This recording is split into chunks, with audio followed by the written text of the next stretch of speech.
श्री स्वामी समर्थ. देव म्हणतात, माझ्या प्रिय बाळा, काही गोष्टी तुझ्या हातात नसतानाही तू खूप काही विचार करत आहेस. सर्व काही देवाच्या स्वाधीन कर आणि त्यातून मोकळा हो. कधी कधी तुझे प्रश्न एवढे वाढू लागतात की तुला त्यातून मिळणारा आनंद, ज्या गोष्टीतून मिळवायचा आहे ते देखील तुझ्या हातून निसटून जाते आणि मग काही काळानंतर तुला त्यावरही पश्चाताप होतो की ती वेळ मी घालवली आहे जी माझ्यासाठी आनंदाचे क्षण घेऊन आली होती, पण ती वेळ गेलेली असते. त्यासाठीच जेव्हा कधी तुम्हाला काही संधी मिळते किंवा तुम्हाला काही आनंदाचे क्षण दिल्या जातात, त्याचा आनंदाने स्वीकार करा. कारण देव तेव्हाच तुम्हाला त्या गोष्टींकडे वळवतात, त्या आनंदाकडे पाठवतात जे तुमच्या भाग्यात लिहिलेले आहे. देव म्हणतात, त्याला टाळाटाळ करणे बंद करा, कारण ते सर्व काही तुमच्यासाठी निर्मित आहे आणि तुम्ही त्याचा आनंद घ्यावा, त्याचा उपभोग घ्यावा. हेच देवाचीही इच्छा आहे. जर तुम्ही काही आनंदांपासून लांब राहू इच्छित असाल, सतत काही विचारांनी व्याप्त असाल, काही असे प्रश्न आहेत जे सुटलेले नाहीत, त्यावर विचार करत बसू नका, कारण ते सर्व काही योग्य वेळेवर देवाकडून तुम्हाला चमत्कारिक परिवर्तन करून देण्यात येतील. पण आता मात्र तुम्हाला जे काही देण्यात येत आहे, मग तुमचे ते छोट्या छोटे आनंद असो किंवा काही अशा बातम्या असो ज्यातून तुम्हाला आनंद मिळणार आहे, त्याचा आनंद स्वीकार करा. कारण जेव्हा तुम्ही प्रत्येक गोष्टीला नकार देऊ लागता, तेव्हा तुमच्या हातातून कित्येकदा चांगल्या संधी जाऊ लागतात, कित्येक गोष्टी हरवू लागतात, कित्येक नाते दूर होऊ लागतात आणि कित्येक संबंधही दूर होतात. त्यामुळे नकाराला दूर ठेवा.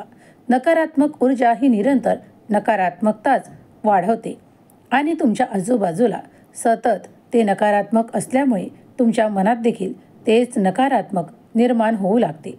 त्यामुळे सतत चांगल्या मनात चांगले विचार करा, कारण ते सकारात्मक आहेत आणि तुम्हाला सकारात्मक दिशेकडे वळायचे असेल तर नेहमीच चांगले विचार ठेवा. कुणी जर तुम्हाला एखाद्या ठिकाणी आमंत्रित केले असेल तर त्या ठिकाणी जाण्यासाठी उत्सुक व्हा, आनंदाने भरा, कारण तो आनंद देव तुमच्या पुढे पाठवत आहे. कधीकधी वेळ गेल्यावर तुम्ही त्या गोष्टीबद्दल विचार करत असता की मी तिथे हवे होते. त्यानंतर तुम्हाला तो पश्चाताप करावा लागतो. मग वेळ जाण्याआधी काही निर्णय घ्या, कारण ते तुमच्यासाठी योग्य ठरतील. देव म्हणतात, कधीकधी तुमच्यासाठी उशीर होण्या अगोदर तुम्हाला देव काही संकेत देत असतात. त्या संकेताच्या माध्यमातून तुम्ही पुढे जावे. कधीकधी तुमच्या अशा नवीन गाठीभेटी घडल्यामुळे तुम्हाला त्यातून काहीतरी दिव्य प्राप्त होणार असते, ज्यातून तुम्हाला पुढील आनंद, पुढील नाते घट्ट करता येतात आणि तुमच्यात ते नाते संवाद निर्माण होऊन तुम्ही ते सुसंवाद प्राप्त करता आणि त्यातून तुम्हालाच खूप काही असे परिवर्तन पाहायला मिळते जे तुमच्या जीवनासाठी अत्यंत मौल्यवान आणि महत्त्वाचे ठरू शकते. देव म्हणतात, मला तुझी काळजी आहे, कारण तू योग्य दिशेने पुढे जावा.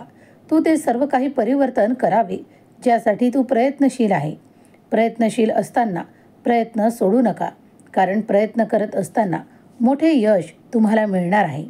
काही पावले पुढे टाका. तुमच्यासाठी देवदूत ते आशीर्वाद घेऊन उभे दिसतील. तुम्ही जेव्हा पुढे जाल आणि विश्वास ठेवाल की देव तुमच्या दिशेने जे काही पाठवत आहेत त्यात तुमचा आनंद दडलेला आहे. काही आनंदाच्या बातम्या तुमच्या दिशेने पाठवण्यात येत आहे. तुम्ही जर आज त्या कर्जाची, त्या खूप काही गोष्टींची चिंता, खूप काही अहोरात्र करत असाल, तर मी तुम्हाला आज सांगू इच्छितो की त्यातून लवकरच बाहेर पडण्याचे मार्गही तुम्हाला दाखवण्यात येतील. पण तुम्ही त्या संधी शोधत आहात. जर तुम्ही शोधत आहात तर त्या नक्कीच तुम्हाला मिळू लागतील. नुसतं कर्ज आहे, कर्ज आहे असे म्हणून चालणार नाही. त्यासाठी अधिक प्रयत्नांसाठी प्रयत्न करावे लागतील. यश गाठण्यासाठी प्रयत्नांना आरंभ करावा लागेल. फक्त विचारांमध्ये प्रयत्न करून चालणार नाही, तर ते उतरवण्याचा प्रयत्न देखील करावा लागेल. यश तेव्हाच आपल्याला संपादन होते जेव्हा काही प्रयत्न यशस्वी होतात. जेव्हा जेव्हा यशाला गाठण्यासाठी जे काही प्रयत्न आवश्यक आहे त्याला न टाळता जो कोणी प्रयत्न करतो त्याच्यासाठी ते मोठे यश दिसून येते. तुम्ही तुमच्या जिज्ञासा आणि प्रयत्न वाढवा, कारण तुम्ही जे काही इच्छित आहात ते मिळण्याची सुवर्ण संधी तुमच्यासाठी तयार केल्या जात आहे. दूरवर माझे कार्य तुमच्यासाठी आज जरी सुरू असले, जे तुम्हाला दिसत जरी नसले, काही अंशी त्याचे परिणाम तुम्हाला दिसत जरी असले, तरीही तुम्ही नकारता की ते घडत नाही, ते होत नाही, असे नकारात्मक विचार आपल्या मनात बाळगू नका. जेव्हा जेव्हा तुम्ही देवाकडे येता, नामस्मरण, श्रद्धा, भक्तिभाव महत्त्वाचा आहे. तेव्हा भक्तीने, श्रद्धेने देवाला हाका मारत असताना, प्रार्थना करत असताना देवाला आपल्या मनातील प्रत्येक प्रश्न सांगून टाका आणि त्यातून मोकळे व्हा. ज्या तुमच्या मनात काही अडी निर्माण झाल्या आहेत, काही वेदना आहे, काही दुःख आहे, काही त्रास आहे, ते सर्व काही देवाला सांगून मोकळे व्हा. तुम्हाला कुठे कमी वेळ पडत आहे का? मग तुमचा वेळ नक्कीच जातो कुठे याचा विचार करा. तुम्ही जे काही ध्येय ठरवले आहे त्यात तुम्हाला यश गाठून पुढे जायचे आहे. काही प्रयत्न करायचे आहेत, कारण या प्रयत्नामुळेच तुम्ही ते मोठे यश संपादन करणार आहात. देव तुमच्यावर कृपादृष्टीने आनंदाने वर्षाव करत आहे. हा वर्षाव आनंदाचा आणि तुमच्या नात्यातील गोडवा निर्माण करणारा आहे. तुम्ही आजपर्यंत देवाकडे जी काही प्रार्थना केली आहे, कुणी नात्यासाठी प्रार्थना केली आहे, तर कोणी भौतिक सुखांसाठी प्रार्थना केली आहे, कोणी मोठ्या घरासाठी प्रार्थना केली आहे, तर कुणी एखाद्या आपल्या मुख्य कार्यासाठी प्रार्थना केली आहे, तर कोणी आपल्या कार्यात खूप काही ताणतणाव आहेत ते दूर व्हावे म्हणून प्रयत्न करत आहे. मग देव त्यासाठी तुम्हाला आशीर्वादित करतात. जेव्हा तुम्ही तारक मंत्र किंवा स्वामींचे श्री स्वामी समर्थ हा जप अधिक करता आणि मनातून श्रद्धेने, अंतःकरणातून विश्वासाने ते नाम जाप करता, तेव्हा तुम्हाला ते सकारात्मक परिवर्तन दिसू लागते. तुम्ही स्वामींच्या शक्तीचे अनुभव घेतले आहेत का? तुमच्या कार्यात स्वामींनी तुम्हाला ती योग्य मदत करून पुढे नेण्यात आले आहे का? तुम्ही विश्वासाने ते सर्व काही प्राप्त केले आहे का? स्वामींचे अनुभव तुमच्या आयुष्यात घडले आहेत का? हे कित्येक प्रश्न आहेत. याचे उत्तर जर तुमच्या आयुष्यात हो असेल, तर स्वामींची कृपा निरंतर तुमच्यावर आणि तुमच्या सहकुटुंबावर आहे. तेव्हा निश्चिंत राहा. देवाचे नाम श्री स्वामी समर्थ जपत राहा, कारण त्यात तुमचेच कल्याण दडलेले आहे. जेव्हा जेव्हा तुम्ही देवाकडे येता, प्रार्थना करता आणि नामस्मरण करता, तेव्हा देव ती स्वीकारतात याचा अनुभव तुम्हाला येणार आहे. श्री स्वामी समर्थ या मंत्रात अत्यंत पवित्र शक्ती आहे.